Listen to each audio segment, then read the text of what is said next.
ರಾಷ್ಟ್ರೀಯ ಹೆದ್ದಾರಿಗೆ ಸಂಪರ್ಕ ಕಲ್ಪಿಸುವ ಬಿಸಿ ರೋಡಿನ ಕೈಕಂಬದಲ್ಲಿ ದಿನದಿಂದ ದಿನಕ್ಕೆ ಸಂಚಾರ ನಿಯಮ ಉಲ್ಲಂಘನೆಯಾಗುವ ಬಗ್ಗೆ ಸಾರ್ವಜನಿಕರ ಆರೋಪ ಕೇಳಿ ಬರ್ತಾ ಇದೆ. ಅತಿ ವೇಗದಲ್ಲಿ ವಾಹನ ಓಡಿಸುವುದು, ಹೆಲ್ಮೆಟ್ ಧರಿಸದೆ ಪ್ರಯಾಣ, ಒಂದೇ ದ್ವಿಚಕ್ರ ವಾಹನದಲ್ಲಿ ಮೂವರು ಪ್ರಯಾಣಿಸುತ್ತಿರುವುದು, ಅಡ್ಡಾದಿಡ್ಡಿ ವಾಹನ ಚಾಲನೆ ಮಾಡುವುದು ಇದರಿಂದ ಅಪಘಾತದ ಭೀತಿ ಹೆಚ್ಚುತ್ತಾ ಇದೆ ಎಂದು ಸ್ಥಳೀಯರು ಆತಂಕ ವ್ಯಕ್ತಪಡಿಸಿದ್ದಾರೆ. ಬೆಳಿಗ್ಗೆ ಹಾಗೂ ಸಂಜೆ ವೇಳೆಯಲ್ಲಿ ಶಾಲಾ ಕಾಲೇಜು ವಿದ್ಯಾರ್ಥಿಗಳು, ಉದ್ಯೋಗಿಗಳು ಮತ್ತು ಸಾರ್ವಜನಿಕ ಸಂಚಾರ ಹೆಚ್ಚಿರುವ ಸಮಯದಲ್ಲಿ ಕೆಲವರು ಯಾವುದೇ ಸಂಚಾರ ನಿಯಮ ಪಾಲಿಸದೆ ವಾಹನ ಚಲಾಯಿಸ್ತಾ ಇದ್ದಾರೆ.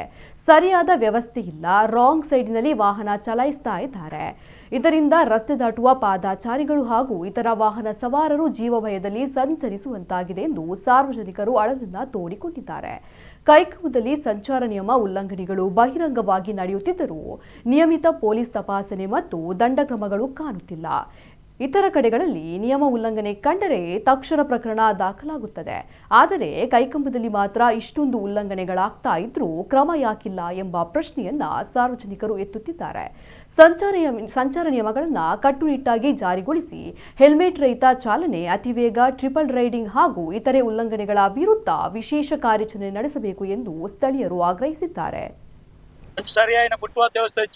ರೋಡ್ ಅಂಚಿನ ಗಾಡಿ ಬರ್ಪಡಿ ಸರಿಯಾಗಿ ಒಂದು ವ್ಯವಸ್ಥೆ ನಿಂತು ಬೀಚ್ ರೋಡ್ ಕೈಕಂಬತ್ತು ಬೀಚ್ ರೋಡ್ ಮುಟ್ಟ ಏಪಲ್ ತುಳಿ ಬೈಯರ್ದು ಒಂದು 4 ಗಂಟೆ ಒಂದು ಆಜು ಗಂಟೆ ಮುಟ್ಟ ಏಪತ್ತೊಂದು ಬ್ಲಾಕ್ ಆಗುತ್ತೆ ಏನ ಕತ್ತಿ ಹಚ್ಚಿ ಅಂಚಿನ ಅವಸ್ಥೆ ಸರಿಯಾಗಿ ಒಂದು ವ್ಯವಸ್ಥೆ ನಿಂತು ರಾಂಗ್ ಸೈಡ್ಲ ಬರ್ಬೋದು ಲೆಫ್ಟ್ ಸೈಡ್ಲ ಗಾಡಿ ನರಮನೆ ನರಪರ ಕೊಡ್ಬೇಕು ರಿಕ್ಷಾ ಬಾಕಿ ಒಂದು ಸರಿಗೆ ಆಯ್ತು ರಿಕ್ಷಾ ಬಾಕಿ ವ್ಯವಸ್ಥೆ ಐತಿ ಆ ಬಾಕಲ್ ವೇಲ್ ಬಿಡಾಕಲತ್ತ ರೋಡ್ ಸೈಡ್ ತಾತ್ಕಾಲ ಕೊಂಚ ಪಾರ್ಕೊಂಡು ಹಾಕಲಾಗಿತ್ತು ಐತಲ್ಲ ಒಂದು ವ್ಯವಸ್ಥೆ ಮೂರು ಮಲ್ತು ಕೊಡ್ತಿದ್ದೆ ಇತ್ತು ಮುಟ್ಟಲ್ಲ ಎಮ್ಮೆ ನಕ್ಕಲ ಏರ್ಲ